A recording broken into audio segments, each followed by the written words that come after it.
Good day, everyone, and welcome to the UTI Fixed Income Seminar for January 2024.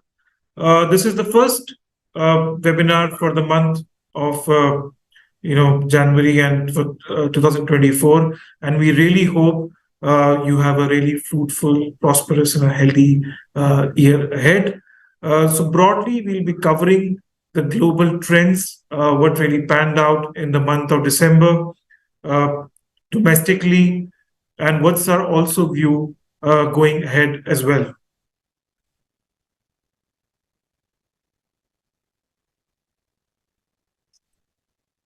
So, before we start and give our perspective on how things could evolve in 2024, it's important to also assess what really went on in 2023. And when we started the year 2023, there was a consensus commentary across economists of the world that for a world which has been living at an interest rate of 0.25%, for example, in the US, on an average since 2008, suddenly in just 12 months, interest rates was hiked from 0 to 5.5. And that was the same kind of an intense rate move across the world, not just the US. It was the same in Eurozone, in the UK, Australia, and so on and so forth, in most of the advanced economies. So there was a widespread consensus that probably we may end up seeing a hard landing in the world, which is a deep recession. And probably the Federal Reserve and other advanced economy central banks of the world may have to cut interest rates. And if you look at the right hand side of the chart, which is the world GDP economic forecast, percentage YOY, and if you look at the January 2023, it was somewhere close to 2%, because largely most of the market participants expected the world or at least the advanced economies to tip into recession. At the same time, China was opening up after a period of severe lockdowns. So it was expected that probably China will lift up the growth while the advanced economies will dip into recession. And here we are, and if we see, in fact, as we can see all throughout the 2023 period, those forecasts kept on going up as we went along, the time. And in fact, the opposite of the consensus expectations happened.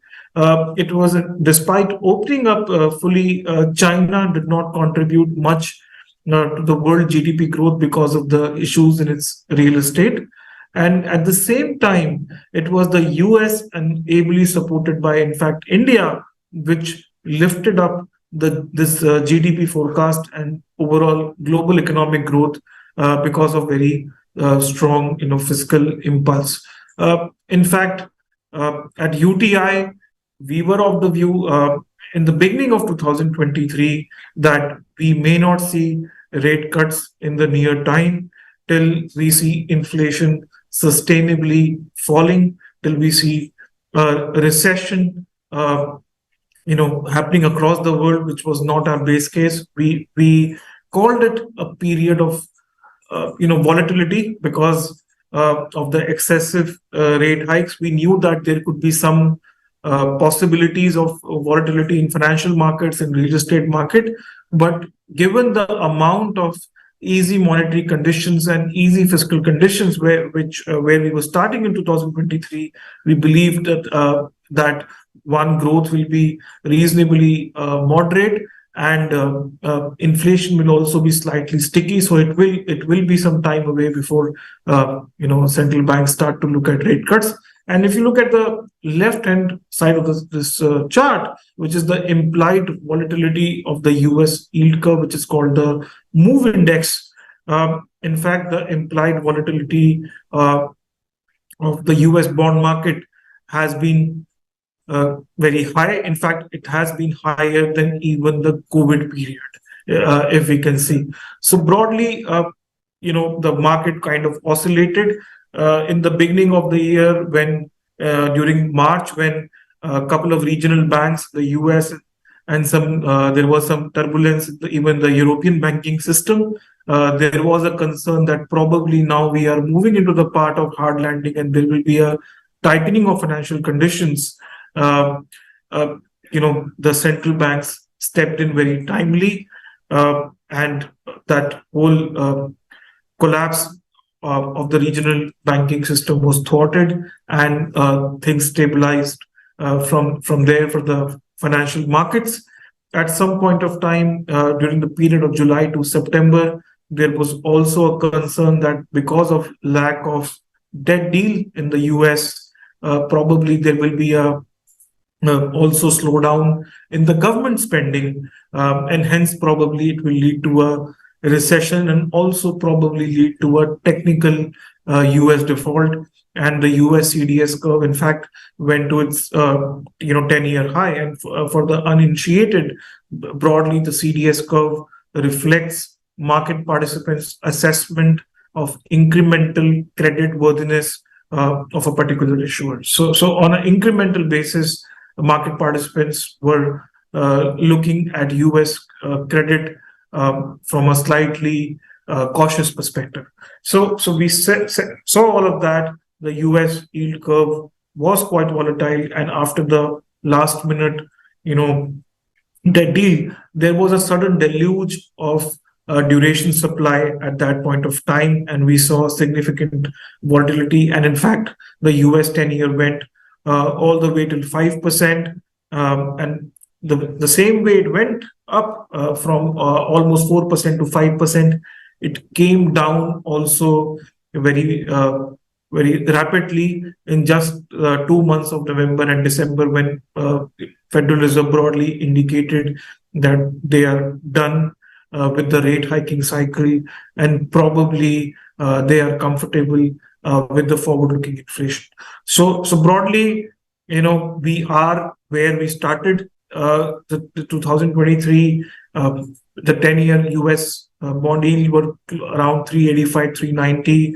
Right now, they are close to 4%. So despite all the ups and downs, we are broadly the same. Similar picture was observed across the world, whether you look at Indian 10-year or any other market. Broadly, at least the bond market has been range bound because of the still evolving outlook on central banking monetary easing.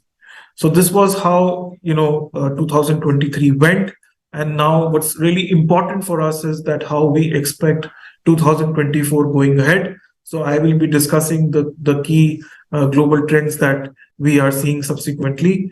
So if you look at this slide, and this on the left hand side, we can see the JP Morgan Global Manufacturing PMI, which is the blue line, and the Services PMI, which is the orange line. If we see during the blue line, which is the manufacturing PMI, it's largely been in a slowdown, although not a very meaningful slowdown. But if you look at from the highs of 2021-22, where it was between 53 to 55, it has come down, and broadly for the last 1 year, it's largely been close to 50, which indicates neither expansion nor a recession. So broadly, economic activity remains moderate.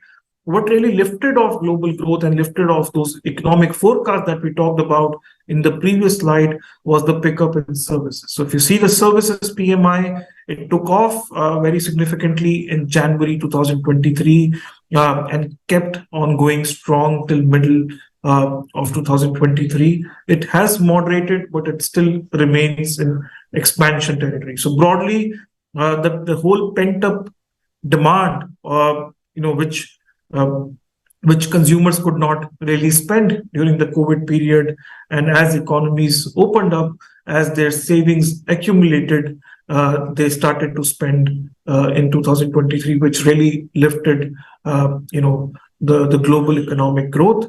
That has moderated, but still continues to remain reasonably strong. If you look at the global GDP by sector as well, this chart on the right hand side broadly reflects the manufacturing and the non-manufacturing Q on Q seasonally adjusted. And if you look at the non-manufacturing, it again, just like the PMI, it took off in 2023, started to moderate, and now has kind of converged to the manufacturing sector. So both of them, as we can see, are still above zero. They're still close to 2%. So again, it signifies a picture of a reasonably resilient, reasonably active economy, which probably is not very red hot, but it's not slowing down meaningfully either, at least at this point of time, to really call out a major recession across the world. So from a growth perspective, the global economy looks quite stable. Coming to the inflation part, as we can see on the this left-hand side in the Bloomberg Commodity Index. So despite all the geopolitical tension, so as we know, during the first week of October, there was a large escalation in the Middle East after the terrorist attacks in Israel. And there was a concern amongst market participants that probably that conflict may spread to the rest of the Middle East and rest of the world, and may lead to volatility in commodity prices, most importantly, oil and gas. And as we can see, the commodity index, it's largely been range bound. In fact, since June of 2023, it's largely been hovered between 100 to 110. And in fact, it was below 100 as at the end of December 2023. The reason being, like they talked about initially, the weaker demand from China, as well as that manufacturing sector, which is one of the primary consumers of commodities, has been moderate, and hence the demand for commodities has been quite muted. So given that there are no long-term drivers right now, market is in a flux that whether we are likely to see a recession or we are likely to see a soft landing this year. As of markets is largely taking its cues from near-term drivers, which is the shift in rate expectations and near-term supply dynamics. So broadly, it's very opportunistic or very near-term, and there is no long-term trend which is emerging right now till there is more clarity on how Chinese growth takes off, on how global growth takes off. If you look at the food price index, that kind of bottomed out in June 2023, and on a YOY basis, it is increasing since then because of uneven weather patterns across the world, as well as El Nino conditions in some parts of the world, including India, which led to a reduced monsoon, reduced food grain output, and hence higher food prices. So it is yet to be seen whether these weather conditions will sustain into 2024 as well, which will really drive the food price and, of course, the inflation look. If you look at the inflation, as we saw, commodity prices going down, economic activity, especially the manufacturing sector, moderating, that's also resulted in significant decline in inflation from the peak levels that we saw in 2022 mid to end. If we see, for example, in the US, inflation has come down from 9% almost to 3%, and the same picture can be observed in UK, Eurozone, etc. So while the first and the easy part is largely over, that is, inflation has come from really above trend levels to more modest levels, but it's the last mile of inflation going from these 3.5% levels back to 2% and sustainably remaining below those inflation targets, which will really drive interest rates back to pre-COVID levels. So while this disinflation opens up some scope to cut interest rates, but we don't think that interest rates can go all the way back to pre-COVID levels, because till inflation, also moves sustainably below the central bank targets, which in most of the cases is 2%. Given that we saw in the previous a couple of slides that growth still remains moderate. So till we see a really deep recession, given the amount of still fiscal impulse, or which is, you can say in simple words, high fiscal spending still working its way in the system, it's very difficult to envisage right now that inflation will go back to 2% and below, barring a economic shock.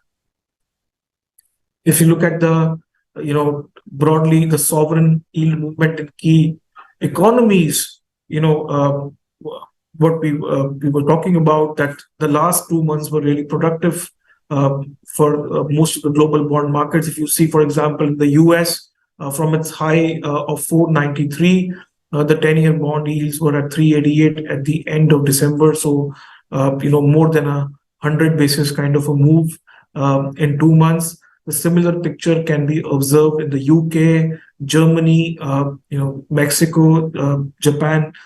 Most of the economies saw a major rally in the months of November and December. The reason being that there was a concern at one point of time that whether central banks will continue to hike till they see inflation going at 2%. I think that concern was dispelled by the central banks, that probably they have done enough hiking, and the tightening of financial conditions had done the job for them. So they didn't really have to hike further, and probably at some point of time in 2024 calendar year, those central banks would be looking at rate cuts. So the pivot which the market was waiting for is that the broadly meaning that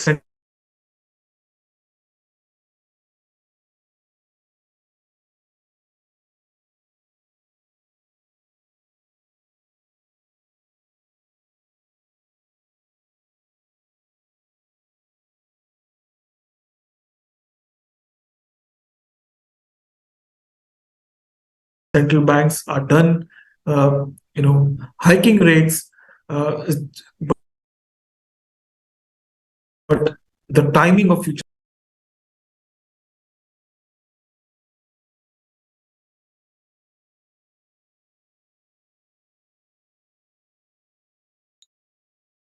We'll move on to the next slide.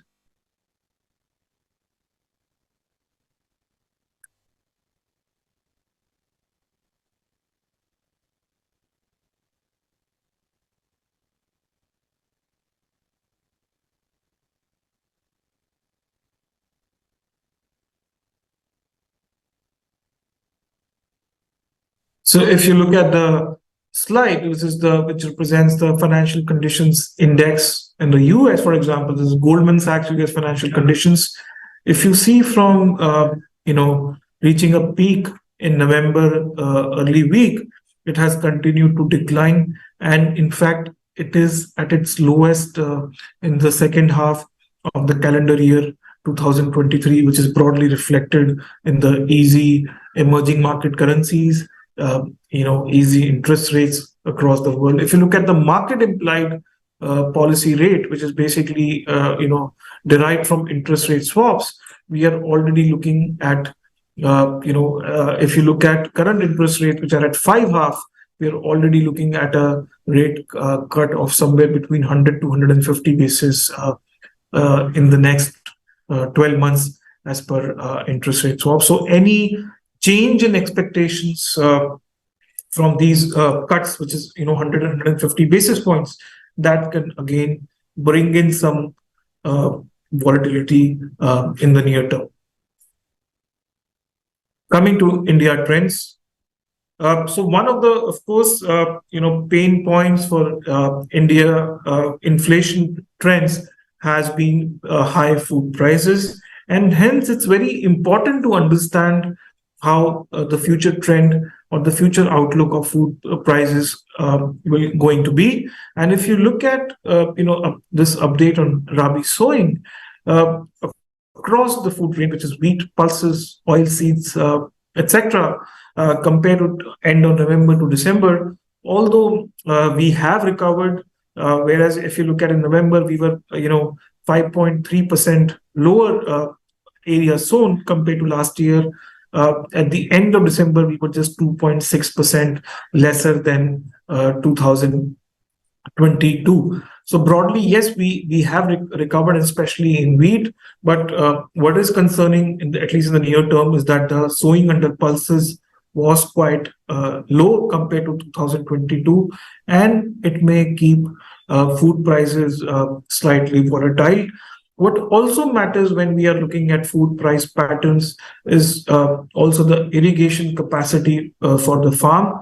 And that's why we also need to look at the typical levels at which our rivers are running compared to their average. And if you look at our, the current water levels in our rivers, that's about 6% below the 10-year average because of overall lower rainfall received during the year 2023.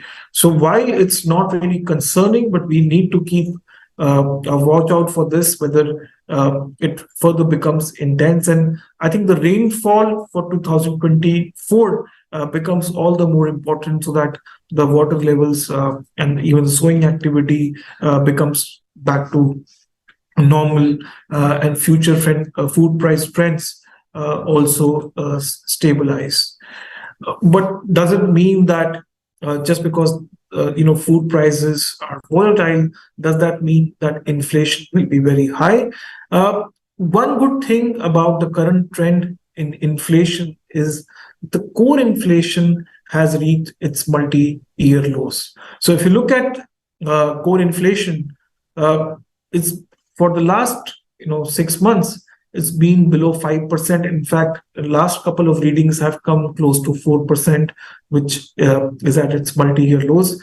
Because of overall slowing private consumption, the service inflation in India has been quite muted, and it's the fall in core inflation which is doing large heavy lifting in terms of CPI. And even if you look at in the behavior of Indian inflation compared to global inflation, there has been a lot of supply side measures by the government which has kept food inflation in check. For example, the decision by the government to give free food grains to a certain section of the population, decision by the government to restrict exports of certain food items, and also to actively seek imports of some vegetables and pulses, has really helped keep food prices of largely pulses, vegetables, fruits, etc., in check. And that's if you see the forecast for the RBI, in fact, inflation is expected to reach 4% in Q2 FY25 and 4.7% for Q3 FY25.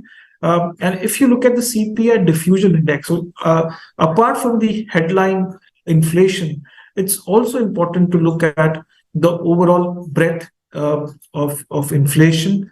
If you look at the items or the weight of constituents of inflation, which were more than 5%, that's also sharply fell at the end of 2023. If you look at the right-hand side of the chart, largely items which are more than 5% inflation were somewhere between 55 to 60%, which has now fallen to 45%, which is again quite encouraging. And it looks like despite the food price shocks, the inflation expectations are not really going up, and hence it has not really spread to other items besides food prices. So given the space which presents in terms of real rates when inflation goes to 4.5% in the second half of 2024, that will probably open up some space for RBI to cut interest rates once they have a better line of sight on inflation for 2024 in the second half. Coming to the credit growth trends and why credit growth is important is also it has a bearing on deposit rates. It has a bearing on liquidity. It has a bearing on money market rates and even corporate bond levels. And if you look at credit growth, it is being quite healthy, and it is being in the range of 15 to 17% for most part of 2023. One encouraging aspect is that also now we are also seeing pickup in deposit growth. So if you look at the dotted blue line, the deposit growth also has started to inch up, especially at the end of 2023. But nevertheless, the gap between non-food credit growth and deposit growth continues to be there, and this has implications for money market. If you look at the system liquidity level, it has continued to be high because of one, the government cash balance. As the tax collections go to the government of India, typically that cash is goes out of the banking system and basically contributes to the increase in interbank deficit of system liquidity. Also there is a certain skewness in the banking system liquidity, which broadly means that certain banks are sitting on surplus cash and certain banks are slightly deficit on liquidity, especially given the gap between the credit and deposit growth. They have to resort to borrowing from the interbank market. So if you look at the orange line in this part of the curve, largely at least till August, the MIBOR rate was close to the policy rate. But if you look at consistently from September onwards, the MIBOR rate or the overnight rate has been somewhere between 6.75 to 7%, which is basically effectively, pushed up short-term rates 25 basis more than the policy rate for now. We believe that RBI so far has been comfortable in keeping liquidity slightly restrictive because it's in a withdrawal of accommodation mode. Probably when RBI shifts to a neutral stance, they are likely to provide temporary liquidity to the banking system, which should bring down MIBOR close to the policy levels. So this is the fiscal trend of the government. As we can see, the budget is also coming in the month of February. So there are expectations that how the government is likely to fund its fiscal deficit, how likely the borrowing numbers for next year likely to be, and the impact on the bond market. As we can see, the government is experiencing robust tax collections both on direct as well as indirect taxes. If we can see, FYTD April to November 2024, and we compare it with the last year, corporation tax has gone up by 20%, and if you look at income tax, that's gone up by 29% compared to 11% budgeted. So they are maintaining healthy growth. If you look at the capex expenditure, that continues to be front loaded, although the rate of change has slowed down, but nevertheless it is continuing to grow at a very healthy rate. If you so broadly from a fiscal deficit perspective, we don't see any material risk to FY24 fiscal deficit target, with higher tax collections as well as higher dividends, which should offset the expected shortfall in the because of the lower disinvestment as well as higher subsidies, especially related to food.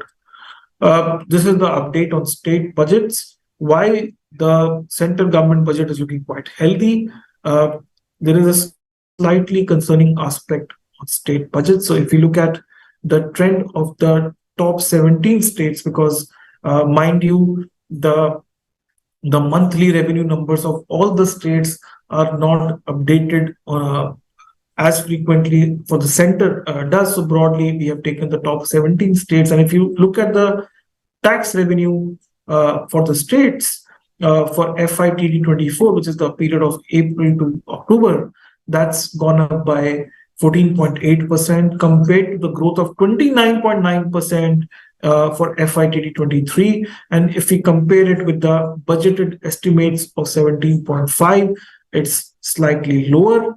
Largely, like I said, it's because of slight slowdown in private consumption. And also, if you look at states' non-tax revenue, that's especially the grant and aid, that's also slowed down compared to last year as well as to the budgeted estimates. The good thing is, if you look at the capital expenditure of states, that's quite healthy, and that's growing by 47% compared to 4.3% for last year. So that continues to be quite healthy, implying that at least on capex side, uh, both center and state are trying to kind of keep up the growth engine going. That also means that unlike the rest of the world, which is seeing a moderate growth, we are likely to see a stable growth in the near term as well. So when there's a certain shortfall in states' tax collections compared to what their expectation was, it also has a bearing on their borrowing. So just like center, when center faces any shortfall in collections, they may resort to additional borrowing either through T-bill or through government bonds. The same way states sometimes have to issue higher market borrowings. So if you look at the Q4 borrowing announced by the states, and mind you, this is the calendar, the actual borrowing could be slightly lower or higher depending on the requirements of the states.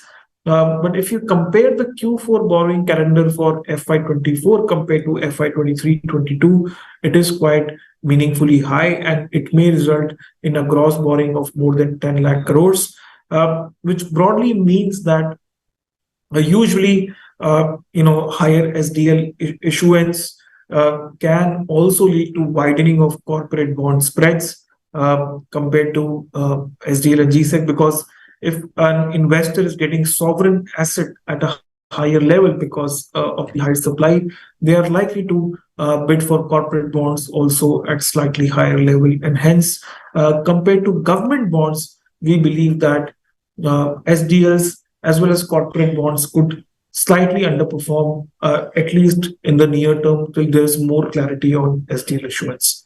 RBI also announced the T-bill issuance for the fourth quarter of FY24. As we can see, largely it's in line with expectations. The issuance of 3.93 lakh crores of T-bill in the Q4 FY24 broadly implies a net T-bill borrowing of 56,000 crores, which is largely in line with the budgetary estimate. So there is no negative surprise, at least on the T-bill borrowing calendar, and we expect it to sail smoothly.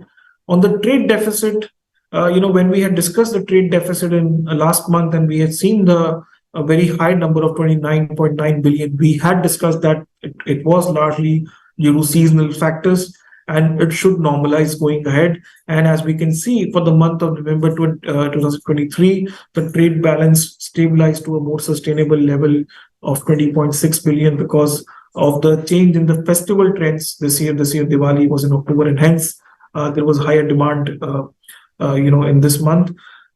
We expect that, the current trends will continue, and trade from a current account, we are likely to see much more stable outlook. In terms of the sovereign, we will discuss the yield curve broadly across AAA, AA, and government bonds. As we can see, in the month of December, there was a rally across the board, whether we look at 3-year rates, 5-year rates, and 10-year rates. So apart from 1-year rates, which went up because of the tight liquidity that we talked about, broadly rates rallied across the curve because of the expected policy pivot. So broadly, from an outlook perspective, like we discussed, the last 2-3 years have been quite disappointing for fixed income investors, as central banks were normalizing their policy levels coming from the COVID shock. So in fact, during the period of COVID, investors had to make do with very low interest rates because, of course, at that point of time, central banks were grappling with lower growth, and hence they had kept interest rates on the lower side. So as things stabilized and as inflation started to take off, they also had to hike interest rates quite aggressively, which was quite negative for fixed income markets. After seeing subpar returns and very volatile and low returns in the last 2 to 3 years, we do believe that now finally stars are aligning for fixed income investors, as now central banks across the world are looking to pause and ultimately pivot towards monetary easing. We saw the whole trajectory of first the manufacturing growth, and then followed by the services growth. And finally, what we saw during the end of 2023 is that both manufacturing and services started to moderate towards the fag end. So broadly, we do expect that the fading of this whole pent-up consumption, and as economies start to consolidate on the fiscal front as well, it should contribute to a slower growth in 2024, and inflation will also continue to reset downwards as growth slows down and supply chains continue to normalize. So like I said, so broadly, lower inflation, slower growth, it is quite a good, I would say, mix for fixed income investors. What's different this time compared to the previous monetary policy cycles is, unlike the previous monetary policy cycles, where typically investors expect a significant amount of rate cuts, at least in India, we are likely to see a shallow rate cut cycle of 50 to 75 basis, as our growth, local growth still remains quite resilient, and inflation may not sustainably remain around 4%. So assuming an average inflation of around 5%, and assuming a real rate of about 100 basis point, it broadly gives a space for RBI to cut 50 to 75 basis depending on their outlook for future growth ahead. So broadly, in this kind of a scenario where we are not expecting a very meaningful rate cut cycle, but a shallow rate cut cycle, but nevertheless a rate cut cycle, we believe that investors, if they have a outlook for investments for more than 12 months, and they have reasonable appetite for intermittent volatility, the valuations for high quality fixed income have corrected meaningfully, and they are looking quite attractive. So if you look at today, a 3 to 4 year AAA PSU bonds, they are trading anywhere between 770 to 780. So they are giving very attractive carry, as well as they are also enabling investors to participate in capital gains once the rate cycle turns. So we think from a risk reward perspective, the moderate duration category, which broadly caters to 1 to 4 years, is more suitable for investors. Investors who have a 6 to 12 month horizon can consider allocation to low duration money market strategies, which also maintain similar duration. Going back to the previous slides, if you look at the 1 year AAA part of the curve, it's already trading at 790 because of the correction. So from a valuation as well as from a risk reward perspective, it is quite an attractive level, and we are recommending investors to consider depending on the risk appetite and investment horizon, to move beyond just liquid and overnight funds and to look at other categories as well. So that was broadly from my side. Thanks a lot for listening in. Happy to take up questions, and on the presentation or any other questions that our participants may have. Thank you. Thank you, Anurag. That was quite a lucid explanation of the markets and the outlook. This is Sonal Mittal. I am part of products team at UTI, and I will help take up all the question and answers for this insight. We have already shared a link wherein you can post your questions while we take up the questions which have already been queued up. To begin with, Anurag, last year, UTI had characterized year 2022 as the year of Murphy's Law and suggested that volatility would be the theme for 2023. So what, in your view, would be the theme for year 2024? So we believe the theme for 2024 will be a period of regime shifts. And by regime shifts, we mean that, we talked about in our presentation as well, that, from very low interest rates and very low inflation and very low growth, the global economy moved into a period of high growth, high inflation, and high interest rates as well. Probably 2024 is a year of culmination where the effect of that all those rate hikes takes place and inflation continues to slow down, which gives policy space for most central banks to ease monetary policy and cut interest rates.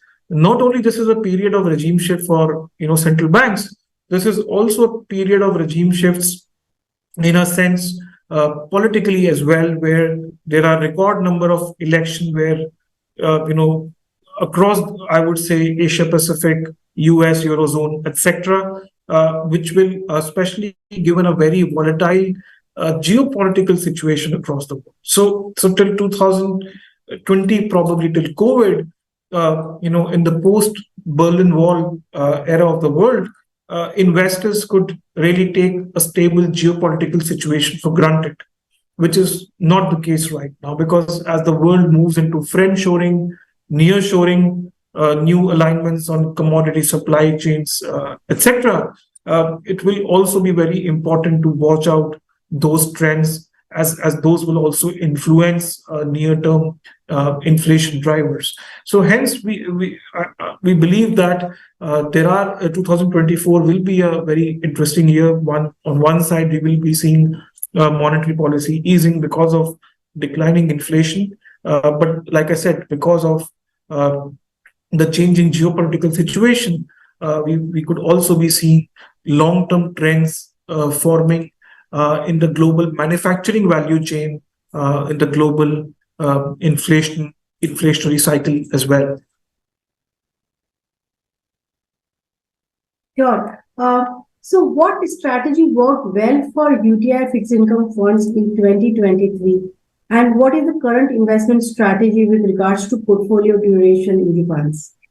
Thanks for that question. So what really worked for UTI in 2023 calendar year was our view that interest rate cuts were some time away, because central banks had seen a very, very high intensity of inflation in 2022.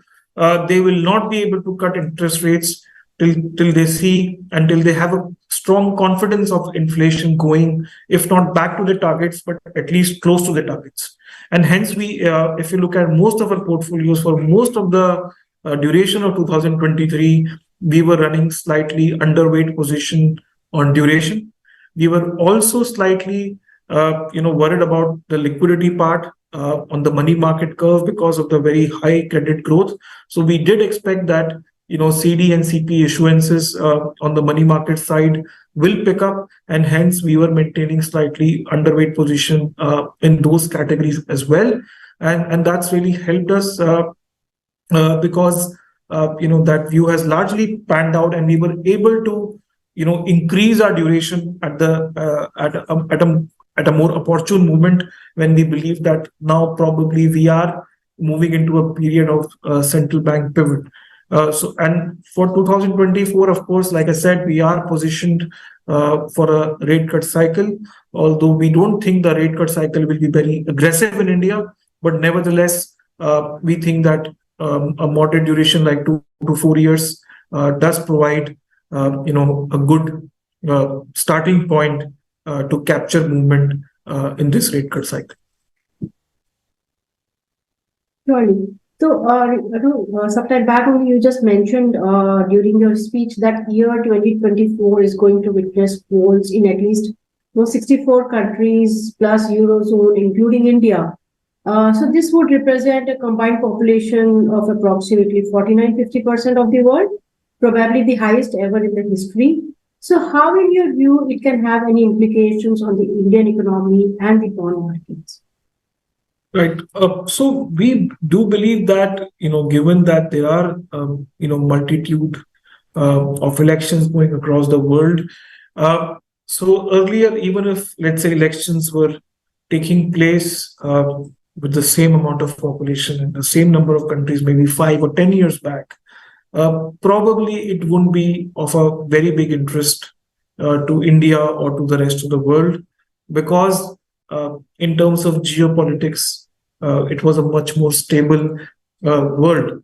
Today, as the supply chains are realigning, as post-COVID world taught various governments that we need to be probably more self-reliant and we need to have our supply chains close to home. Probably some of the equations that we are seeing today, in terms of whether you can call it geopolitics, whether we can call it financial linkages, etc., those can continue to evolve. And of course, that will have a bearing on how inflationary conditions move ahead. Probably it will not have a very near-term impact, but it may have a more long-term impact as well. Policies on immigration, etc., especially in the advanced economies, can drastically change labor market inflation. In fact, one of the views where most of the economies got it wrong in 2023 was the expectation that labor markets will soon collapse and wages will also go down, which will really, change core inflation. And what we saw during 2023, and which we continue to see today as well, that labor markets are, especially in the advanced economies, are quite strong. So possible change in labor market mobility as well may change, wages and wage growth also going ahead. So I think so we'll have to watch that space. It's more of a long-term trend, but nevertheless, I think our portfolio allocations may evolve depending on how geopolitics and inflation pans out. Sure. So the next question is, what is your view on the state government bonds or SDLs and the spreads in the near term, and how it creates an opportunity or any opportunity for the investors? So we believe that given the larger than expected borrowing program for Q4 FY24 for states, it has resulted in widening of spreads compared to the usual trend that we have been seeing for the last 3 to 4 years. We also need to keep in mind that in the last 3 to 4 years, there has been a strong set of investors ranging from insurance, pension funds, provident funds, etc., the long-only investors or the long-term investors, which have been quite aggressive in buying longer maturity central government bonds as well as state development bonds. As we see a higher supply of these SDLs in this quarter, probably, in fact, I would say although it may result in near-term underperformance, but investors who are looking for a more long-term allocation, the absolute value of these SDLs is becoming quite attractive. In fact, today, 10-year SDLs are trading approximately at 780 to 785 annualized, which is quite suitable if you compare it to the traditional fixed income instruments. So one, they give you an absolute high valuation or a relatively suitable valuation, even if you hold them till maturity. But even if you want to participate for capital gains in the next 1 to 2 years, that's also a very good asset class that one can consider. I mean, there are a lot of good target maturity funds of state development loans ranging from 5 years, 7 years, 10 years, etc. So investors, according to the time horizon, risk appetite, can consider these target maturity funds, which give them a certain degree of predictability in their returns, which is helped by the relatively high valuations, and as well as it gives them a space to participate in the future rate cuts. Sure. So that's a bit of the next question that I'm taking up now. Can you provide an overview on the performance of fixed income mutual funds in 2023, and how should investors compare fixed deposit or FDs versus corporate FDs? Right. So as far as performance of broad fixed income categories are concerned for 2023, so if you look at most of the categories, they have delivered repo plus 50 to 75 basis kind of a historical performance Although again, to reiterate, past performance is no indicator of future returns. So investors should always keep that in mind. And going ahead as well, if you look at the outright valuations or the current market yields of fixed income funds, most of them are right now close to 7.5 and higher across maturity. So I think today investors have a very good choice of instruments available to them in mutual funds, apart from traditional fixed income instruments as well. For a while when we spoke to investors, the investors not happy really with the gross yields of many of fixed income products, and they were looking for better entry points. Today, we think that entry points for many fixed income products are quite attractive. So, if an investor is of the view that they want an asset class which they want to hold till maturity, or they want to hold till a long period of time, they have excellent variety of roll down and target maturity funds where they can lock in these absolutely high interest rates.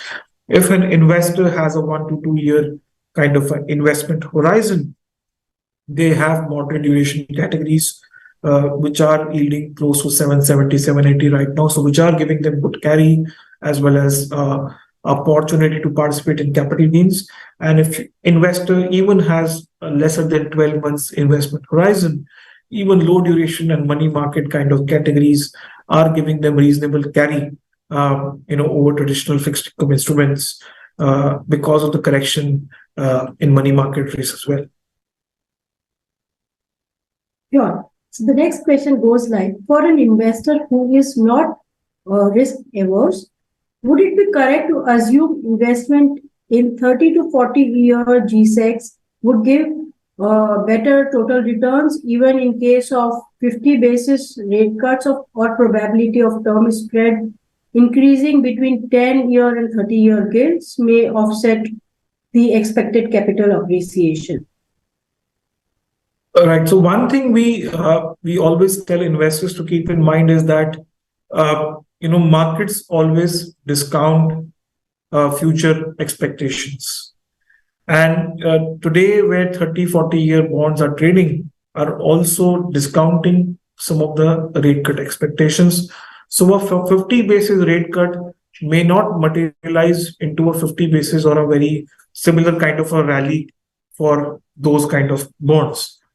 The second point we have to keep in mind, which I talked about, is again that given the volatility in food prices, given the volatility in geopolitics, given what we saw in SDL just announced at the end of December, one cannot take for granted that we are in a steady state scenario, and even if, let's say, long end bonds don't participate as much as let's say medium term bonds, the absolute return on them can be higher because of the higher duration.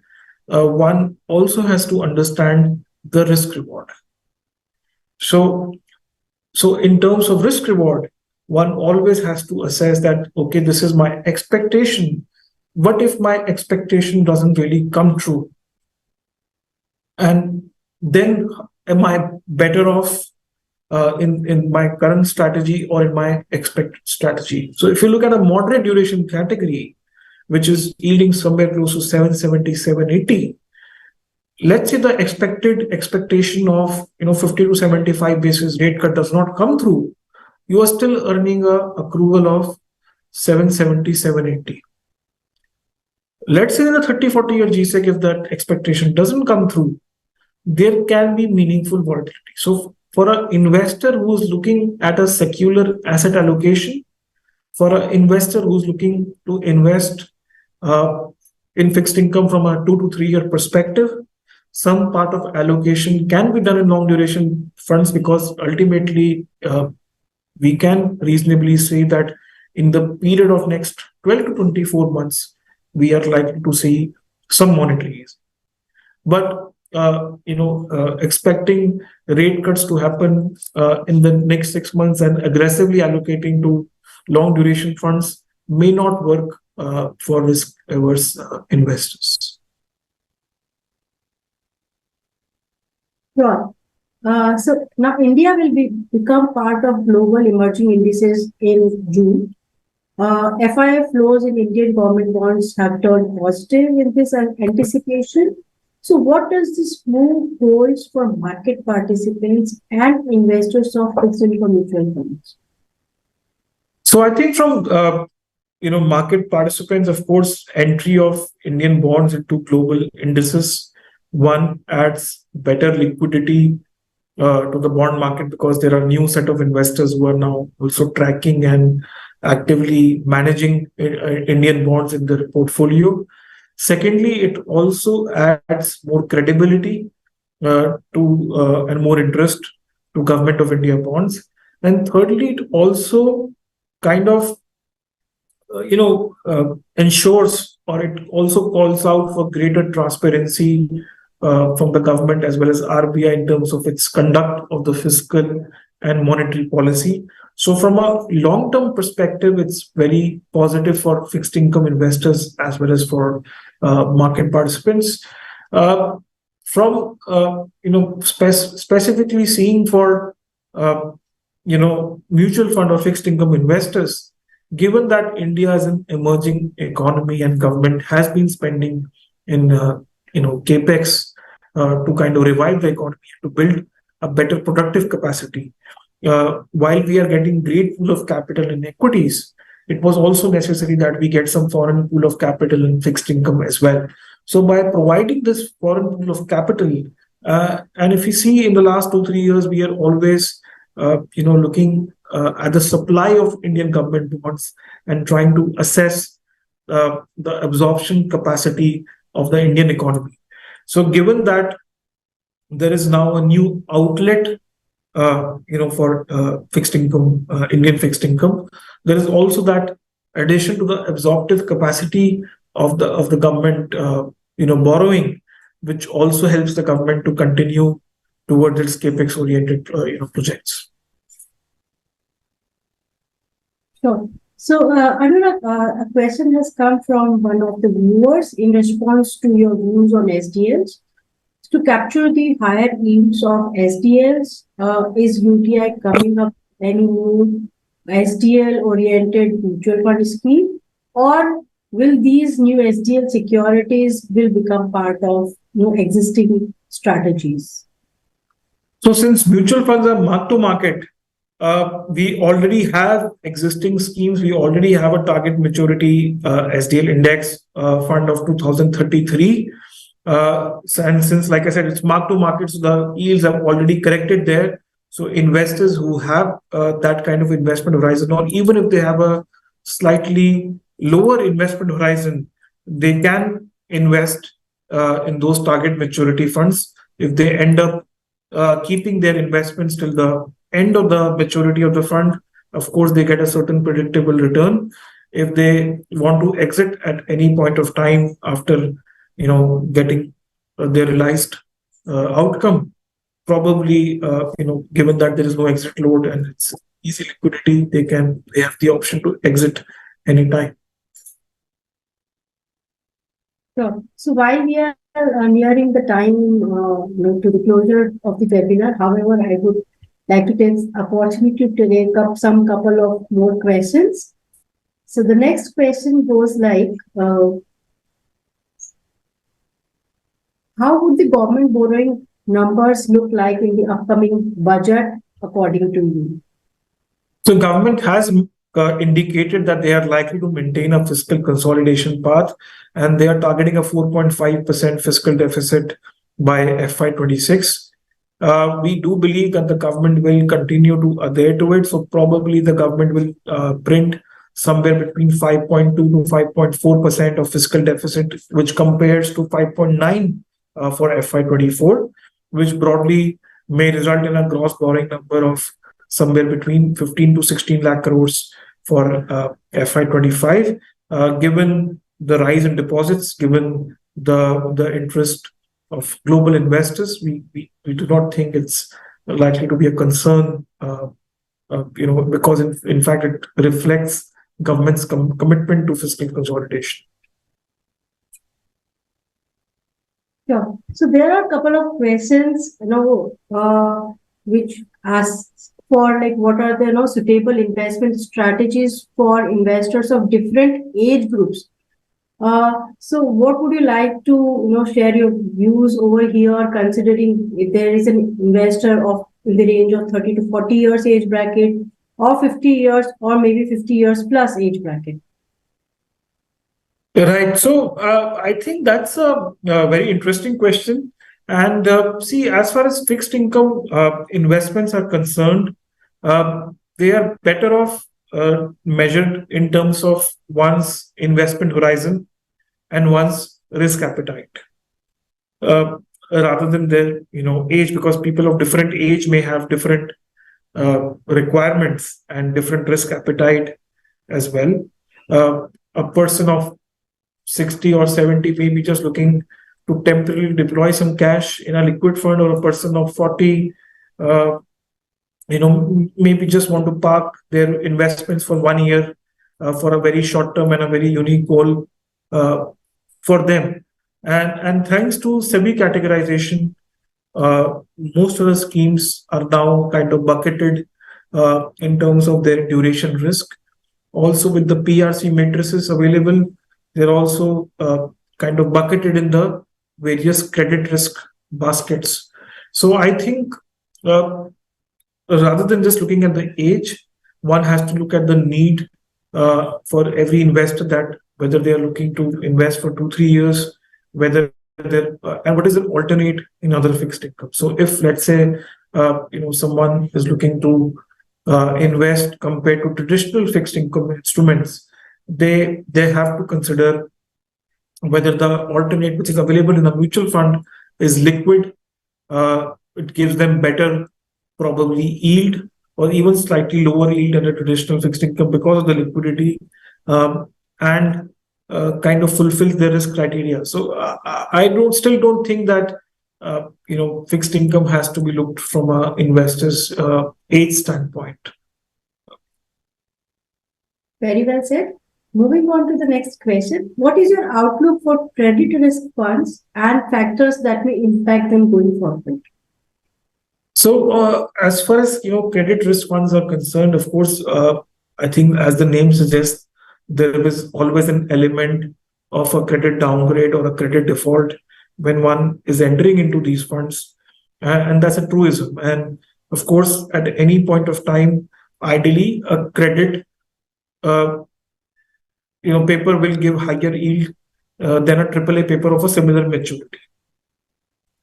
What matters when you are looking to allocate to credit risk fund is where you are at the point of economic cycle, and what is the kind of reward that you are getting for taking that additional risk, which is basically the spread between your credit paper and your high quality paper. If you look at in terms of economic cycles, so like we discussed during the presentation as well, we have probably seen the best of growth behind us in both services and manufacturing, and we are entering into a period of moderate growth. So probably again, entities who are cyclical, entities who are highly leveraged, entities who are slightly lower rated, probably may find it slightly tough going into next couple of years.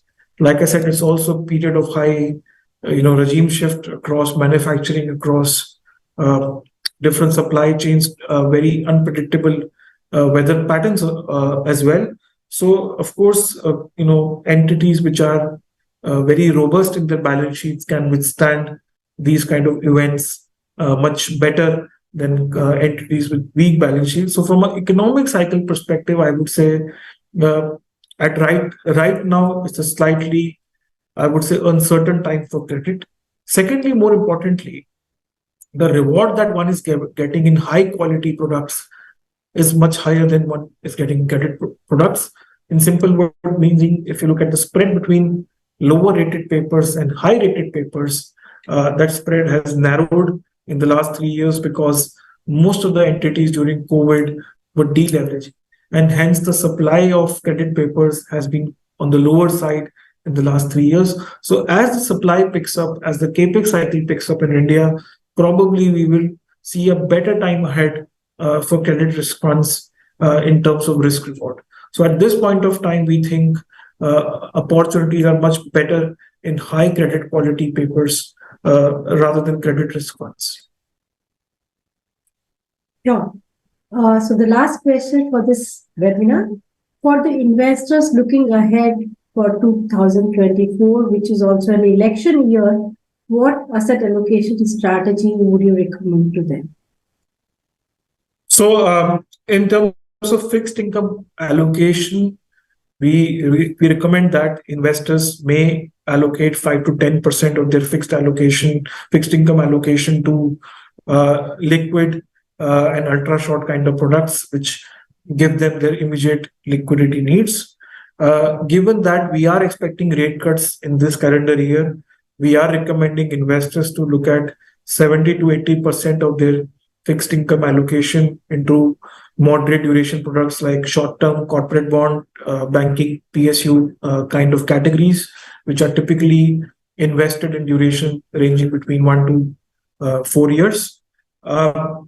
Of course, the last 10 to 20% of the allocation can be invested in actively managed high volatility strategies such as dynamic funds, gilt funds, etc., which may perform slightly, better, but of course they come with the risk of slightly higher volatility as well in periods of declining rate cuts. So this is how we are likely to see asset allocation.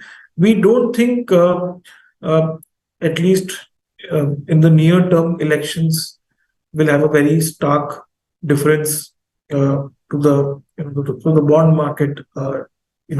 Unless and until there is a very strong change in the government policies in the second half of 2024, we still think that globally rates have peaked out, globally growth has peaked out, globally inflation has also peaked out. So broadly, things for fixed income are looking much better.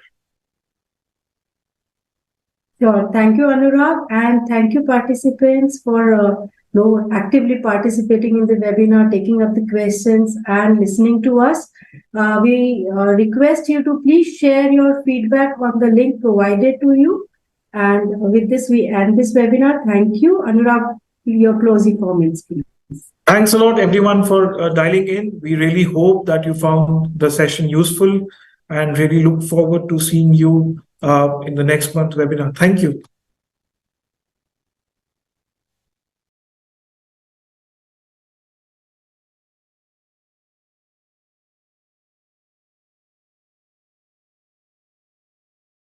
Mutual fund investments are subject to market risks. Read all scheme-related documents carefully.